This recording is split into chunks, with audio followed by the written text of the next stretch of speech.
Good morning, student. Myself Praduman, your physics teacher for class 9 and 10 in Modern Educational Group and from Modern International School, Hishwa. Today, just I am going to start a new chapter for class 9. This is very important chapter. This chapter is gravitation. Gravitation जो है बहुत ही important chapter है और बहुत ही conceptual आपका एक chapter है। इससे आपके दिमाग में जो बहुत सारे कंफ्यूजन्स हैं प्लैनेट्स के बारे में, अर्थ पे जो हम लोग हैं, अर्थ के डिफरेंट लोकेशन के बारे में, वो आपको क्लियर हो जाएगा कि आखिर ऐसा क्यों है।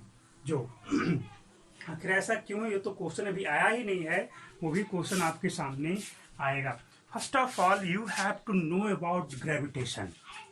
What is gravitation? ये सिंपल सा कंसेप्ट है। इन होल यूनिवर्स, आपके पूरे ब्रह्मांड की बात की जा रही है। Everybody you can say that celestial body. What is celestial body? In previous classes just you have studied about celestial body. The body which move in free space is called celestial body. जो आसमान में, अंतरिक्ष में freely move कर रहे हैं, वैसे body को हम लोग सेलेस्टियल बॉडी कहते हैं। तो in whole universe every body attract another body. जैसे आपके लिए मैं, ये क्या है, ये आपका एक डब्बा है और ये पेन है। इन दोनों के बीच भी फोर्स ऑफ अट्रैक्शन लगता है। ये दोनों भी एक दूसरे को अट्रैक्ट कर रहे हैं। मैं हूं या आसपास का जो भी सराउंडिंग मटेरियल है, वे सभी एक दूसरे को अट्रैक्ट कर रहे हैं। मैं भी अट्रैक्ट कर रहा हूं अपने सामने किसी, बट ये अट्रैक्शन का जो फोर्स है इतना आपका कम है, एकदम नेग्लिजिबल है।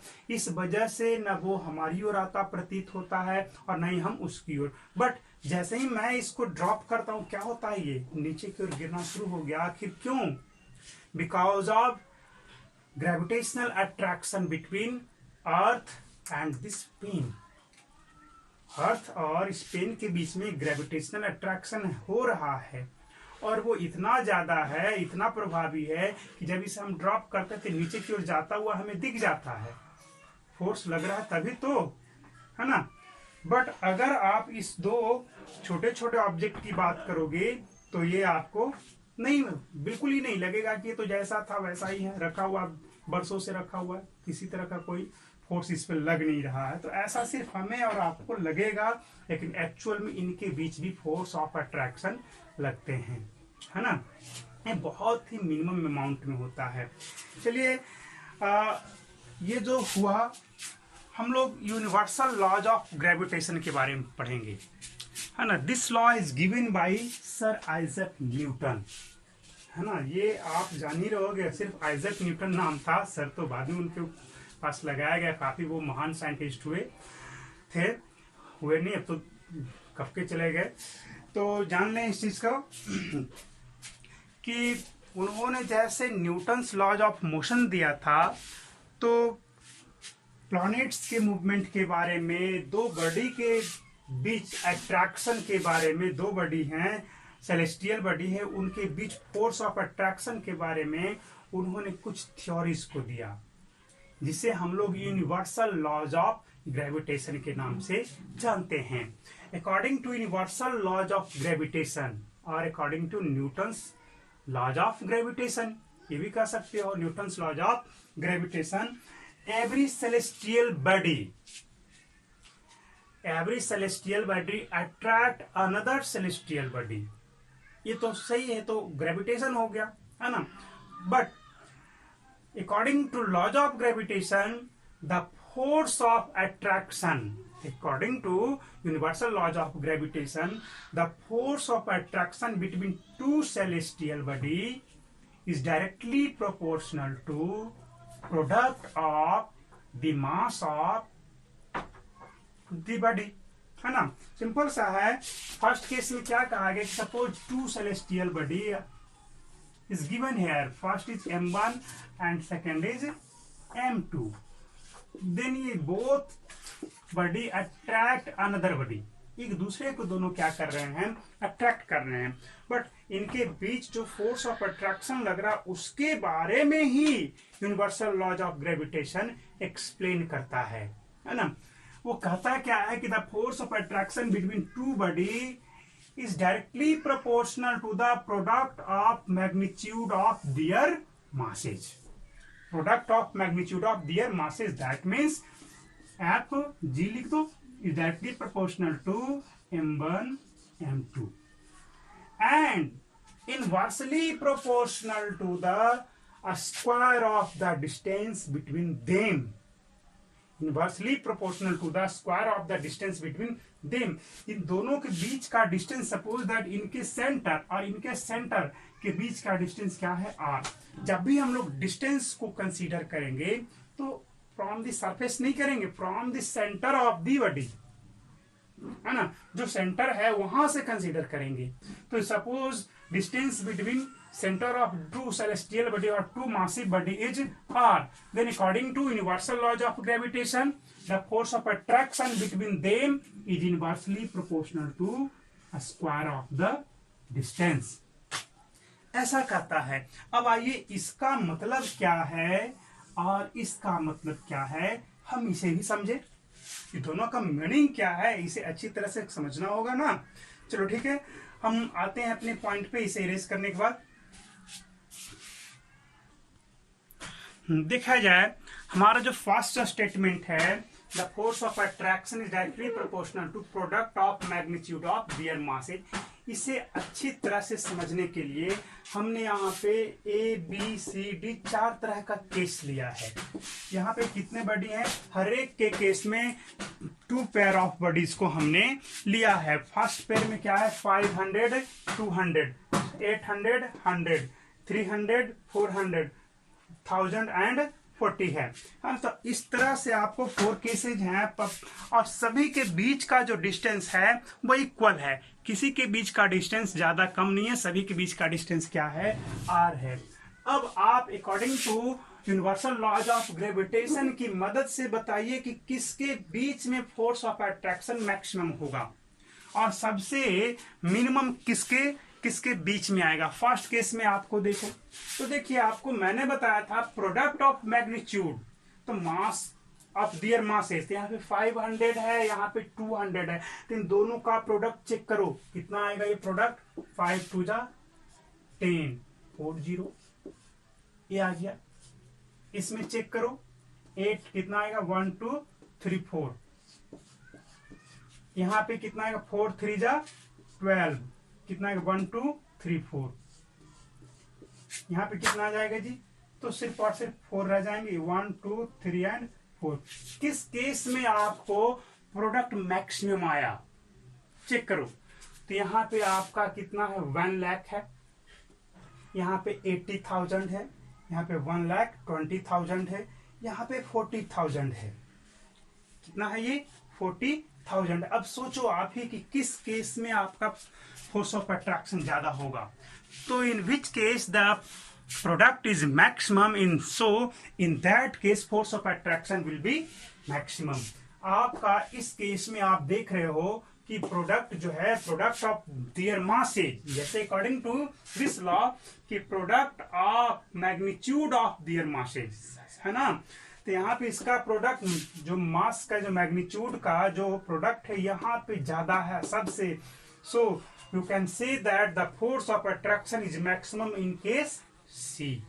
ये था। और मिनिमम किस में आया, लास्ट के केस में। अगर ऑर्डर में सजाने के लिए कह दिया जाए तो सबसे लेस, फिर उससे ज्यादा और सबसे ज्यादा। तो अब ये क्लियर हो जाना चाहिए कि आपका ये फर्स्ट स्टेटमेंट क्या कह रहा है, इसका क्या मतलब है।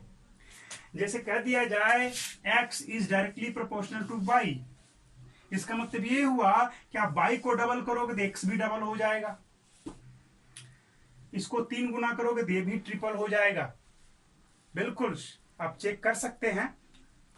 इनवर्सली बोल दिया है कि y inversely proportional to x है, इसका मतलब क्या हो, x को डबल करोगे तो y हाफ हो जाएगा, x को डबल करोगे तो y आपका हाफ हो जाएगा। अगर चेक करना चाहते हो तो चेक कर सकते हैं, यहाँ प्रोपोर्शनलिटी साइन को हम हटा देते हैं और यहाँ पर उसके जगह हम ले लेते हैं, प्रोपोर्शनलिटी साइन हटता है तो एक कांस्टेंट लग जाता है, यहाँ पे हम 1000 ले लेते हैं उस कांस्टेंट को, डिवाइड बाई x।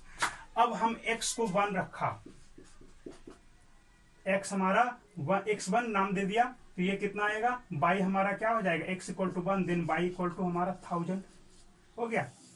अब देखो इसको हम डबल करेंगे, x को डबल कर दो तो y हमारा क्या हो जाएगा 500। क्या देखा आपने, इसको डबल किया तो y हाफ हो गया कि नहीं। अब देखो इसको आप कर दो 4 टाइम्स कर दो, x को 4 टाइम्स कर दिया, पहले 1 था तो 1000 था, 2 हुआ तो 500 हो गया। अब इसका 4 गुना कर दो, देखो अब क्या होगा 250 आ जाएगा। क्या देखा, जब इसको 4 रखते हो ये 4 टाइम्स आपका घट जाता है ना, क्वार्टर हो जाता है, तो ये हुआ इनवर्सली प्रोपोर्शनल का मतलब। बट आपको स्क्वायर ऑफ बोल दिया है, तब क्या होगा जी इस केस में, स्क्वायर ऑफ का मतलब ये है कि अब अगर यहाँ पे इसको डबल करोगे तो ये 1/4 हो जाएगा, 1/4।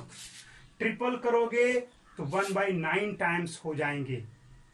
जो फोर्स ऑफ अट्रैक्शन है इनके बीच का, क्या बोला है कि inversely proportional to square of the distance between them. ये इनवर्सली प्रोपोर्शनल है, but inversely proportional to square of the distance बोला, स्क्वायर के टर्म में है। स्क्वायर के टर्म में क्या होगा, उसी चीज को मैं आपको क्लियर कर देना चाहता हूं। जो देखो आप, जैसे ही यहां से है आर स्क्वायर है, प्रोपोर्शनलिटी साइन हटाओगे, के बाई आर स्क्वायर कर दो। अब देखो आर इक्वल टू आप 1 ले लो, है ना, एफ इक्वल टू क्या आएगा जी, देखो तो के डिवाइड बाई 1 हुआ। आर को डबल करो तो अब तो डबल करोगे, आर इक्वल टू 2 लिखोगे, एफ इक्वल टू क्या हो जाएगा, के बाई 2 का स्क्वायर, दैट मीन्स के बाई 4। क्या देखा, डिस्टेंस डबल किया तो जो फोर्स था वो 1/4 टाइम्स हो गया कि नहीं। इसको ट्रिपल करके देखेंगे हम, आर इक्वल टू 3 ले लेंगे तो फोर्स क्या हो जाएगा, के बाई 3 का स्क्वायर यानी कि 1 के बाई 9 हो गया। यानी कि जितना हम डिस्टेंस को बढ़ाएंगे उसी के स्क्वायर से फोर्स में डिवाइड हो जाएगा, फोर्स के मैग्नीट्यूड में। अगर हम यहाँ पे 4 लेंगे तो एफ हमारा के बाई 4 का स्क्वायर यानी कि के बाई 16 हो गया, 16 1/16 टाइम्स हो जाता है। तो ये है स्क्वायर का कंसेप्ट। अगर मान लिया जाए 1-2 मीटर के डिस्टेंस पे आपका कोई ऑब्जेक्ट है, 2 मीटर के डिस्टेंस पे कोई ऑब्जेक्ट है और उसके बीच में फोर्स लग रहा है 400 न्यूटन, तो हम उसको 2 से 4 कर देंगे, डिस्टेंस को डबल कर देंगे, तो फोर्स क्या हो जाएगा, डिस्टेंस डबल किया, फोर्स 1/4। पहले लग रहा था 400, डबल करने पे 100 न्यूटन लगने लगेगा। ये है, और हाफ करोगे तो 4 टाइम्स बढ़ जाएंगे फोर्स, है ना। जैसे यहाँ पे अभी क्या देखा, पहले डबल किया था, अब हाफ करके देखोगे तब क्या होगा, जैसे ही हाफ करोगे तब देखो, हाफ करेंगे तो यहाँ पे 1/2 का स्क्वायर कर दोगे तो क्या हो जाएगा, ये 4 आएगा तो ऊपर चला जाएगा 4, क्या हो गया 4 टाइम्स हो गया। पहले के था 1 पे, जैसे ही डबल हाफ किया तो 4 टाइम्स हो गया। इसको 1/3 कर दोगे तो 9 टाइम्स बढ़ जाएगा। डिस्टेंस को 1/4 कर दोगे तो आपका 16 टाइम्स आपका फोर्स का मैग्नीट्यूड बढ़ जाएगा। ये है inversely proportional to the square of the distance between them का मतलब है। आगे और भी कुछ कंसेप्ट हैं, वो भी मैं आपको बताऊंगा। अब देखा जाए इसमें, अब अगर एक साथ दोनों में वेरिएशन होता है, इनके प्रोडक्ट में भी और इनके बीच के डिस्टेंस में भी, तब हम लोग फोर्स को कैसे फाइंड आउट करेंगे, इस चीज को समझेंगे। तब आइए फिर से हम वापस यूनिवर्सल लॉज ऑफ ग्रेविटेशन पे आ जाते हैं। The statement is the force of attraction between 2 massive body or 2 celestial body is directly proportional to product of magnitude of their masses and inversely proportional to the square of the distance between them. So this is the first statement and this is the second part of the statement. If you combine these two statement, ये दोनों को आप combine करते हो तब क्या हो जाएगा, F directly proportional to m1 m2 by R square. इसमें आपको ये भी फॉलो हो गया और ये भी फॉलो हो गया। When you remove proportionality sign, then a constant is placed here. G is called constant, gravitational constant, and also known as universal constant. Why we can say it universal constant? इसे हम लोग universal constant इसलिए बोलते हैं कि पूरी universe में आप कहीं भी चले जाएं, इसका वैल्यू वही सेम होगा। उसका वैल्यू होता है G equal to 6.67 into 10⁻11 newton metre square पर केजी स्क्वायर होता है। कैसे यूनिट फाइंड आउट किया गया, जो बताया जाता है जा रहा है। देखिए ग्रेविटी, इसका एफ का क्या हो गया, न्यूटन, जी हो गया, मास है, ये भी मास है, इसका क्या होगा, केजी इंटू केजी, आर तो डिस्टेंस है तो मीटर स्क्वायर हो गया। देखो इसका निकालो, newton metre square divide by KG square हो गया, है ना। इस तरह से हमने यूनिवर्सल ग्रेविटेशनल कांस्टेंट